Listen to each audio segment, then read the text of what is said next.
What's going on, people? We are Tottenham TV back here for another predicted lineup video, and we've got Brian Daigle in the studio, back from Canada once again.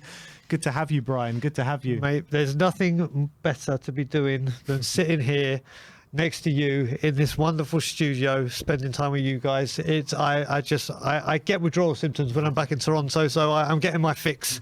The feeling is completely mutual. Just before we get into the predicted lineup, you can see that shirt that Brian is wearing, a lovely shirt, the Italian Job. They are on sale.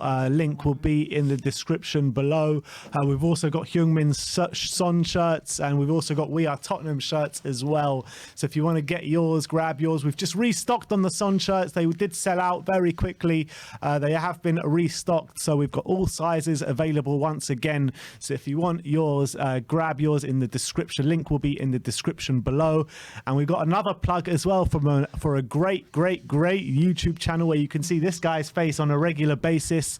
Do you want to tell them where they can find you? Yeah, I will do. I don't know if that's really a plug saying you'll see my beautiful face. That might distract some people. Of course it is. But no, listen, people will know you can find me on Tottenham on Tour. I'm always on here. This is my home channel where I made my debut on YouTube, and my love for this channel everyone knows. But yeah, you can find me, Brian Ireland, Adam Clark, and now Danny Kiriakou on the show. And like I said, we're plugging right now because we are 143 away from that magical number 1,000. Now, everyone knows that 1,000 means you can monetize and you can start charging memberships, and that's all well and good and brilliant. But what we're trying to do is, when we were part of Tottenham Away, Brian Ireland and myself, we did a mental health show.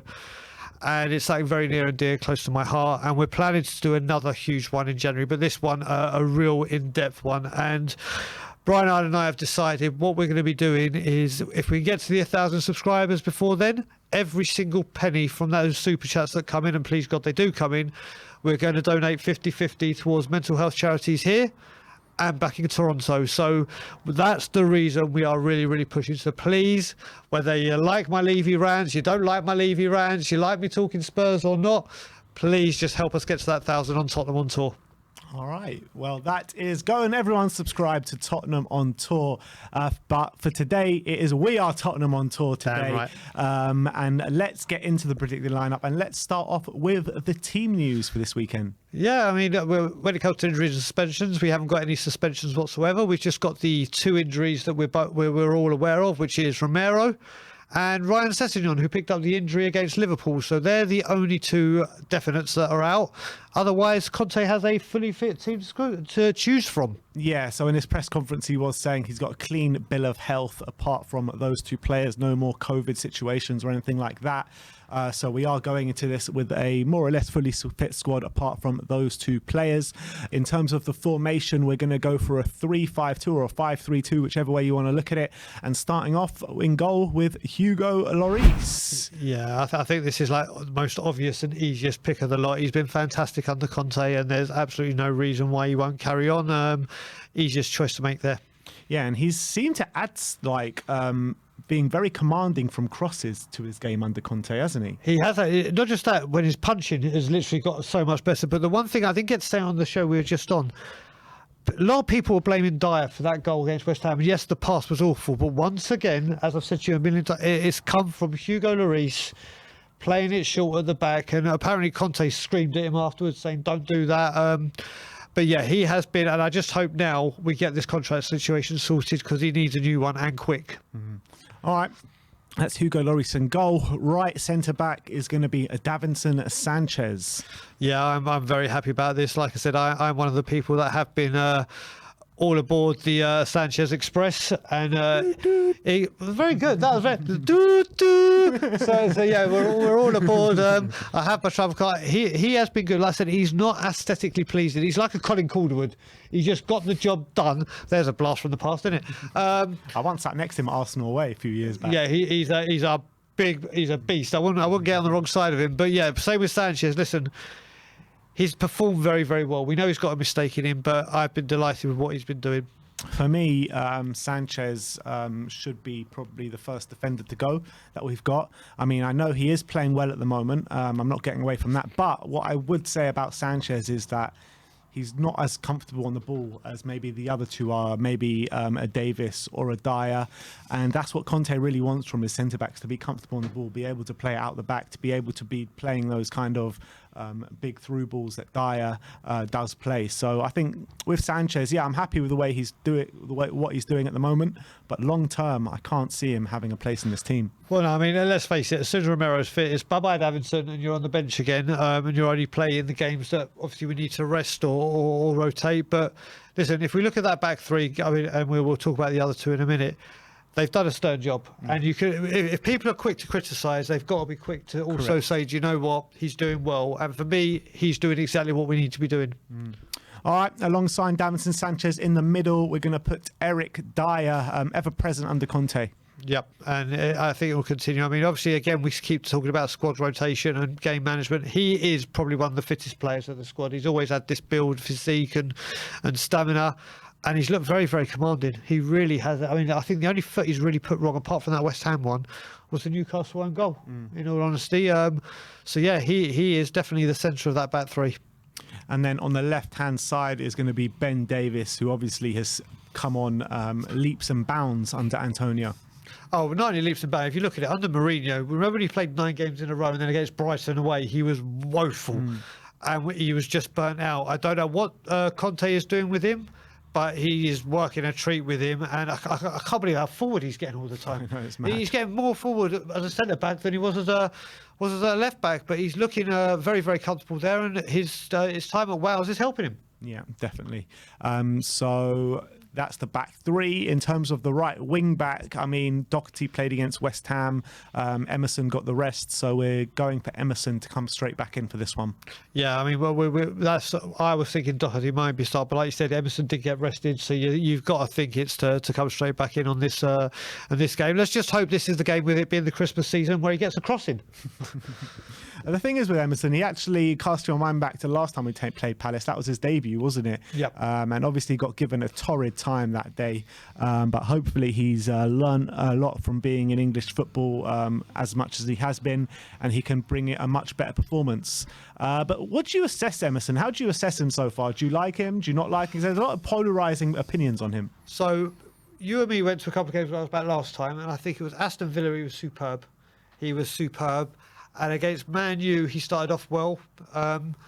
But it's just, there's two things I don't like about him. One, we've just spoken about his crossing ability. And two, he's like Neymar when he gets touched. He's on the floor and it slows the game down and takes out the sting up when we're on the up. So he needs to work on those two things. But overall, he's got the basis and the build of exactly what Conte wants.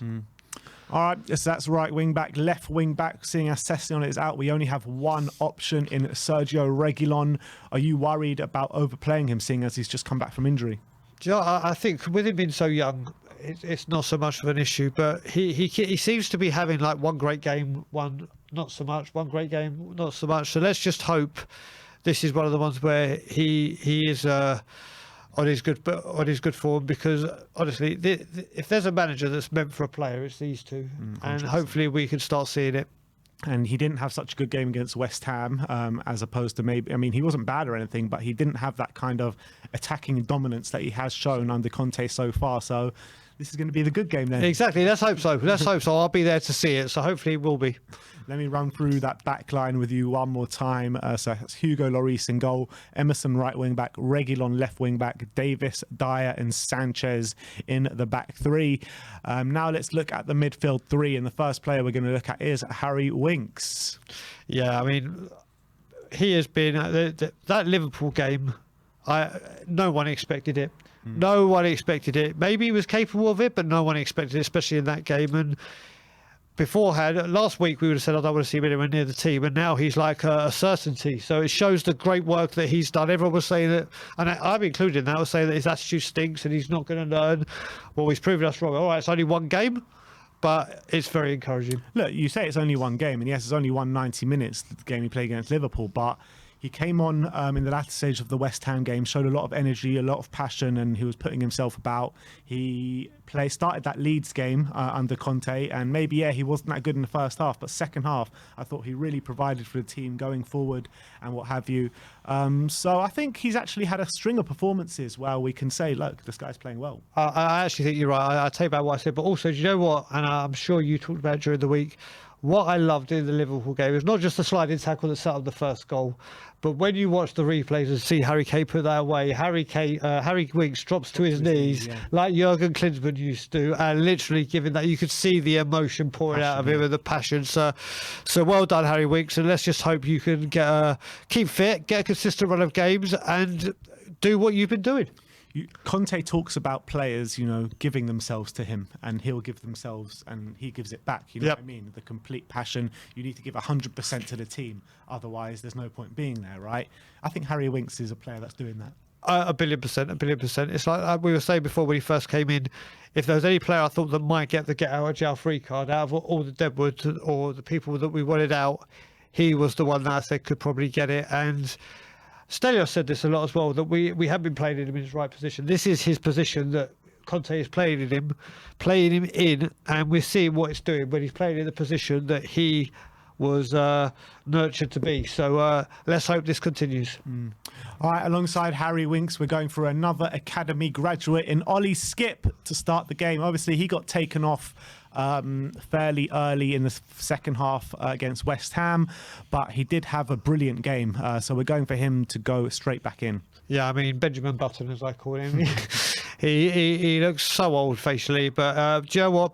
I was watching the game against West Ham. Not only was he everywhere, some of the passes he was spraying. It's absolutely incredible to see him doing this and putting in performances like this. And the great thing with him being so young is his engine is incredible. And I think just having that little bit to keep an eye on Gallagher, Skipp would be the one I go for. So, yeah, definitely him. So that's Winks and Skipp in the middle. And the third player we're going to go for is Giovanni Lo Celso. A bit outside the box, but he's hardly, if at all, played under Antonio Conte. Yeah, so I imagine Conte's going to want to have a close look at him before January. And would you rather do it in a home game or would you rather do it in an away game? And Gio Anderton, as I call him, and we just saw in Good Morning Tottenham in the press conference, there was a question about him, and he kept saying he can play in this position or he can play in a 10 if I do this. So he's obviously got an idea for him, and he's obviously got a picture in his mind where he can see him. And what better way to do it than a home game? Yeah, so that's a midfield three of Winks, Skipp and Giovanni Lo Celso. Up top is going to be the two main lads in Harry Kane and Heung-min Son. Do you think Bergwijn's a bit unlucky to miss out on after that performance against West Ham? Do you know what? I think he is. But do you know what? After seeing that performance, if Lo Celso isn't working out, or Son or Kane, how refreshing is it to know that you can have a chomping at the bit, ready to go? And I think now Bergwijn will understand. If Conte says, listen, you've just played a blind round and put you on the bench because I think you have more of an impact coming off with your power and your strength, then I think he's a wonderful weapon. I mean, I know for a fact, me and Bosberg have always said there's a player in there. There is a player in there. It's just unlocking the confidence in him and getting him. And that game against West Ham certainly was it. And I don't think he'll be that aggrieved to be on the bench. After Conte would have said, what a wonderful performance, keep that up. So he's a wonderful weapon to be able to bring on. Yeah, I completely agree. So let's run through that lineup we've picked one more time. So that's Hugo Laurice in goal, Sanchez, Dyer and Davis in the back three, Emerson on the right, Reguilon on the left, a middle three of Lo Celso, Skipp and Winks, and up top Son and Kane. Is there enough steel in that midfield for you to combat Conor Gallagher? I reckon it is. I mean, Winks, we know, as you saw with the build-up for Liverpool, he will get stuck in and he will do. And I keep likening Ollie Skipp to Michael Carrick. Like the way he sprays passes, the way he plays, he's very Michael Carrick-esque. And I really think he can do a job. He really is a quarterback. And the thing I've loved about Skipp is he reads the game so well. So he's always there. He can see, he see, you know, like how Sheringham can see he can see three moves ahead of him, and I honestly think Ollie Skipp can put the brakes on Gallagher. He plays well beyond his years, doesn't he? I mean, Completely. he's like, what? He's 21 at the moment, Ollie Yep. Skip, and he plays like he's 28, 29, you know what I mean? Exactly. Like Rez was saying as well, if this is what he's doing at 21, imagine him at 25. Yeah. Under Conte. Yeah. He's a wonderful player. Agreed. Absolutely agreed. So that is our predicted lineup. If this is the lineup, Brian, what is your score prediction? I said it before and I'll say it again. Until that man arrives on a pod or on a stream for Bob Spur, every single game we're going to win 4-1. 4-1. Let's do it 4-1 for Bob Spur. I'm going 3-0 to Spurs. I'm hoping for a big performance this weekend. Let's get some revenge for what they did to us earlier on in the season as well when they beat us 3-0 at Selhurst Park. So I'm going 3-0. Bob and Brian are going 4-1. I want to know your predicted scorelines in the comment section below. I also want to know your thoughts on our predicted lineup, and I want to know your predicted lineups in the comment section below. Like, subscribe, and comment. And as always, Come on, you Spurs. come on, you Spurs.